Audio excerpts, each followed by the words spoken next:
Greetings. Welcome back to Ministry Monday. This is Carlton. Thank you for giving me these few minutes each week. I've been talking about the importance of leading people who are very much part of a physical world into being more spiritual. Let me give a cautionary note here. The greatest pastors, shepherds that I have known were spiritual people. The very best pastors / shepherds I've ever known were real people. So when I talk about spiritual, I'm not talking about some spooky spiritual that makes someone weird. Intelligent people and healthy people tend to not be willing to follow the weird. It's not effective to be so out there in some other worldly realm that you appear to be far more spiritual than you are in touch with the flock. I don't see that portrayed in the 23rd Psalm shepherd, not at all. I think of one of the most ineffective approaches to pastoring I've ever seen is a fellow who positioned himself among the church that he became pastor of as being a very spiritual fellow. And who am I to assess whether that's the case or not? But he lived out there somewhere. Maybe you know what I'm talking. He'd walk around muttering deep words that nobody understood, and people that he was trying to lead toward heaven, when they would see him, there was almost a look in his eye that said, "Don't approach me.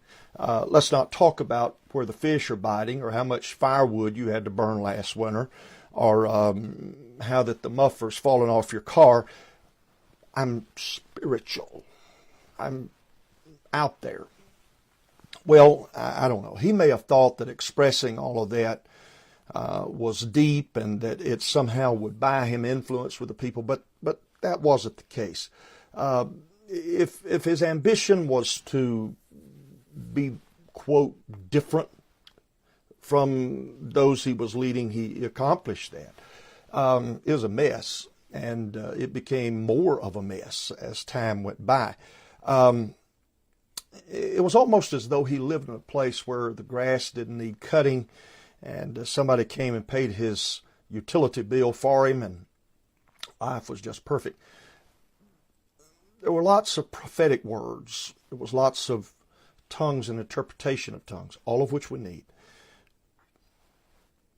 But he could never come down to teach a lesson on family finances. He could never teach a lesson on how to be more effective as a parent, because it was out there somewhere. It wasn't living right where they were. It might deal with how awesome Melchizedek was and who he was, and it might even get into the prophetic, but it didn't touch where people were at right now.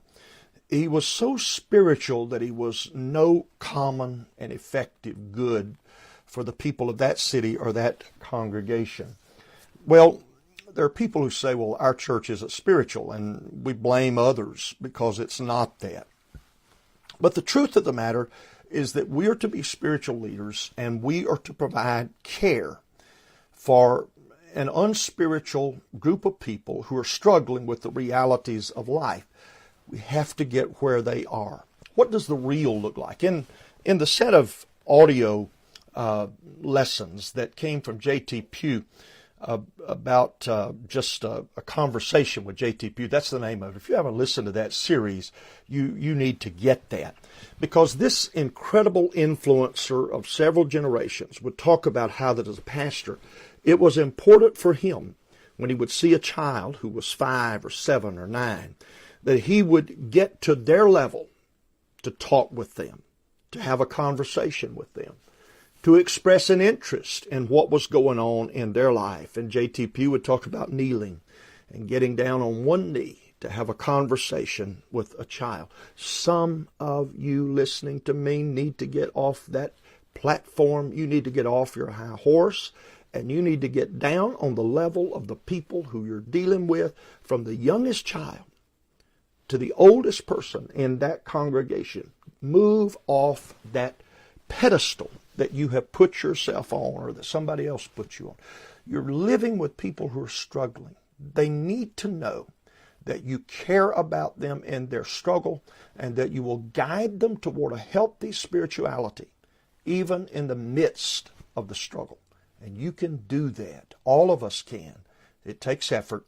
Hope you have a great week. Lead your people toward a spiritual outcome. We can do this thing together. God bless.